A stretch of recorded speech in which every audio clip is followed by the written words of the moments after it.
Shalom, Chavarim. My name is Devorah Kalik, and I am with Bless Israel Network.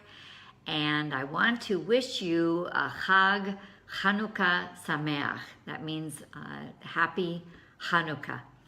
And today, what I wanted to do is share some important things about this minor feast that's coming up in just a few days. And I wanted to also say that this year, the year 5777 on the Jewish calendar, is a very, very important Chanukkah. And I'll tell you why. Though Christmas and Hanukkah have overlapped probably about 50 times in the past 100 years, it's only happened that they have taken place, that the beginning of Hanukkah has happened right on Christmas. It's only happened 4 times in the last 100 years. Hanukkah this year begins at nightfall on December 24th. And of course, that's Christmas Eve. And it takes place for 8 days. And so the last night will actually, the last light of the last night will fall on December 31st of this year, which for most of the world is New Year's Eve. So this is a very, very special Hanukkah. And it's almost as if our God is saying, hey, pay attention. So today what I want to do is share some wonderful things with you about Hanukkah that sadly most of the followers of Yeshua or Jesus don't know. And I'm going to call this, we're going to do a short series, and I'm going to call this series The Joy of Chanukah. And I hope that after you hear all the teachings that we do, they'll be rather short, but over the course of several days, that you will feel inspired, if you don't already, to celebrate this wonderful celebration, this wonderful feast. So let's clear up first an important technical point. I want to, most of the time when we see it spelled in English, it starts with a CH. And a lot of people pronounce it Chanukkah. Well, that's not the correct way to pronounce it. It's actually pronounced Chanukkah. And it's the letter Het, which we don't have in English. However, if you really want to practice it correctly, I'm going to be kind of silly here, but you know what we do when our throats itch, you know, kind of in the back of our throats, or we have to clear our throats, we kind of do this. Well, that's the Het sound. It's rolled in the kind of in the back of your throat. So if you can think about clearing your throat, then you'll pronounce the first letter of Hanukkah correctly. So let's see here. Oh, I want to share with you that, as I mentioned, we're going to be doing this over the course of the next several days. And if you don't know about Hanukkah and the spiritual and prophetic implications, I really hope that you'll watch every part. I'm not going to make them too long, so that, you know, you have 15 minutes or so to 10 to 15 minutes to watch them. And I want to tell you something that many of you may not know. Hanukkah is in our future. What do I mean by that?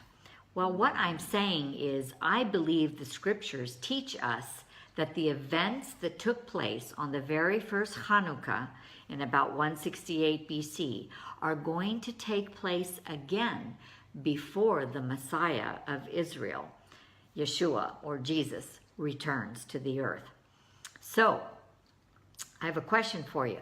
If this is going to happen again, don't you think it's important that we know about Hanukkah and understand it so that when it does happen, we'll recognize it? Well, I hope you agree with me that it's important. So let's get started. This is Hanukkah part 1. Chanukkah, oh, by the way, I forgot to say, if you don't want to do the Het thing, then just pronounce it with the H sound, Hanukkah. That's good enough. Okay, Hanukkah means dedication in Hebrew. It's often called the Feast of Dedication. and it's spelled with the Hebrew letters, the Het, Nun, Kaf, and He. It falls on the Jewish calendar on the 25th day of Kislev, which typically is in November or December on our secular calendar. As I said, it is considered a minor feast in Judaism, and though it's not a Moedim or an appointed time of the Lord, it still has great significance for us. And I think that it's really sad that most of the followers of Yeshua or Jesus don't know this. So we at Bless Israel Network feel that this is so important that we want to share some understanding about it and give new light and understanding to this important celebration, which we believe should be enjoyed by Jews and Christians alike.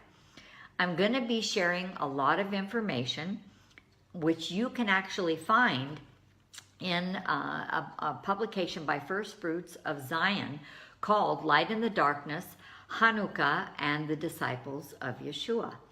Also, you can look up Ahavat Ami Ministries. Rabbi Itzhak Shapira usually always shares something during Chanukkah, and his videos are all no charge to watch, and you can catch that on either his Facebook page, actually, which is Itzhak Shapira. It's not under Ahavat Ami Ministries, or his YouTube channel, which is under Ahavat Ami Ministries.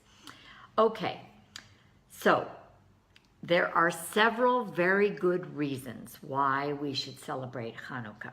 First, it may surprise you to know, but Yeshua celebrated Chanukkah, and there's proof of it in John chapter 10. We'll look at that a little bit later.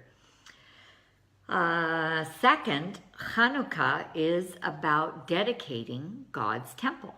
In the Bible, the word appears several times with regard to the physical temple of the Lord.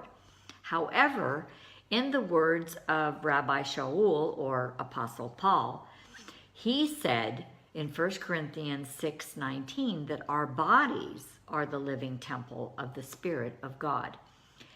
If we who follow Messiah are the living temple of God's Spirit, then don't you think that we should be focused on rededicating ourselves to Him? We also need to clear out our minds and sometimes even our bodies, which you could call the sanctuary of the Lord, once in a while, and keep it clean, so to speak, for Him, because His Spirit lives inside of us. Okay, and third, Chanukkah teaches us about being persecuted for righteousness' sake. This is a huge theme in the Bible, and we're going to talk about the details of the terrible persecution that happened during the first Chanukkah. Fourth, Chanukkah is about letting our light shine in the darkness and not hiding it under a bushel. And last, as I already said, Chanukkah prophetically will happen again. Now, many have aptly said that the one thing that human beings always seem to learn from history is that we really don't learn from history. Unfortunately, a lot of things have happened before and they weren't so good, and they keep happening again. They keep repeating themselves. This seems to be the cycle in human history. Well, the Bible, and actually someone once wisely said that if we don't study history and learn from it, we're doomed to repeat it, meaning the bad things. So the Bible shows us also that there are many patterns for how people live and how things happen again. And it's kind of like the rules or the parameters for getting a blessing or a curse. We will repeat things, good and bad. And what we want to do, what the Bible is trying to teach us, is that we should learn from the bad things and not repeat them. And of course, we should also learn from the good things and repeat those things, or let our lives mirror those kinds of patterns. Chanukkah teaches us some really valuable lessons and has prophetic implications, as we will see. So, we need to understand what is behind Chanukkah. Matthew 24 is actually all about Chanukkah happening again, and that's why Yeshua mentioned it.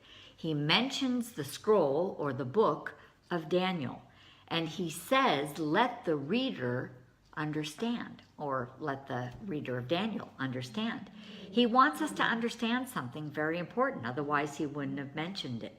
So what we want to do is know about Chanukkah so that we can see the events and patterns when they happen again and recognize that it's happening again and that his return must be very soon. So, before we talk about the prophetic implications, we have to set a foundation, a deeper understanding of what the word Chanukkah in Hebrew means. So stay tuned for part 2, and I hope I've inspired you to want to learn more about Chanukkah and to stick with us for this short series. And so, Litraot, God bless you from Israel.